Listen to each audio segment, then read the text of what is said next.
Dark Side of the Moon tour was the beginning of what Roger Waters termed electric theatre. And by that he meant the inclusion of a large circular screen at the back of the stage, cranes that moved lights all around while they were playing, dry ice that flowed all down the front of the stage and into the audience. There were many effects, particularly with their surround sound system. This set them apart from every other band, and this is what made Pink Floyd so special in 1973.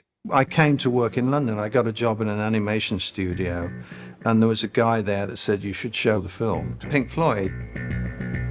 And then I got the call from the manager. They wanted me to do the time sequence from the Dark Side of the Moon.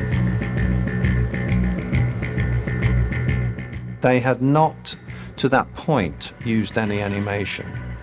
But I guess what they saw was the possibility of having something which was structured, something which was spatial, and something which was more connected to their music.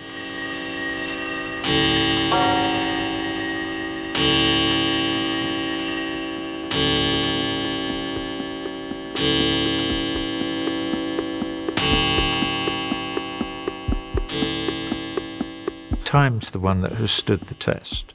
Well, it was very Dali-esque, if you think about it, wasn't it? I mean, even the way those clocks are drawn are a bit like Dali's melting clocks hanging over the edges of sticks or tables.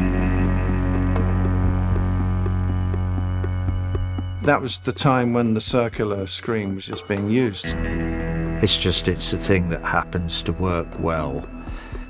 Because you're playing either somewhere with a proscenium or without a proscenium. It provides you with a surrounding that is not dictated by the building. I think Dark Side was the first tour. In 1974, they did a British tour, and they allowed 4 photographers to accompany them, backstage and front of house. It was myself, Storm Thorgerson, Peter Christopherson, and Jill Furmanovsky. And Jill Furmanovsky, who took the majority of the photographs, has curated a new book. The great thing about this kind of documentary photography is that they get used to you and then you're invisible. And that's what you want, really.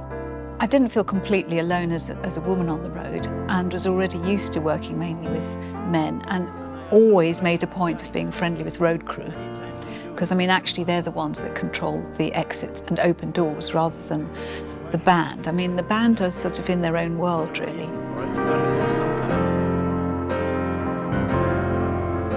Floyd were unique at the time. They were breaking all these boundaries technically. It was a totally immersive experience. One of the pictures, it shows Rick ducking as the plane comes over him. So, I mean, you had the feeling that you might well be knocked down by this plane coming over. And then the sound would then reverberate all the way around.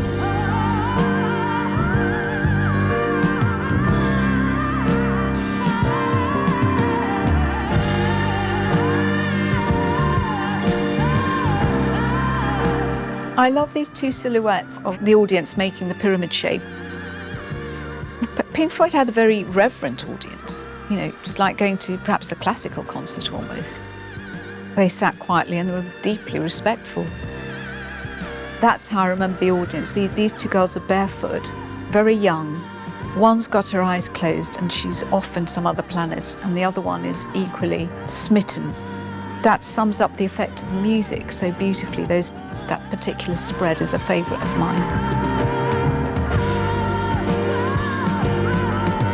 It was a really good time for the band. Everybody was in their prime.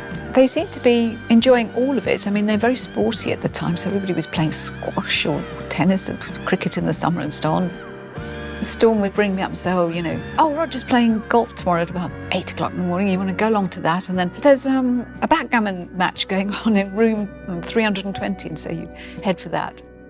This is from the after show. There's Storm, David, and Roger. These pictures remind me of that camaraderie. That was a very happy tour.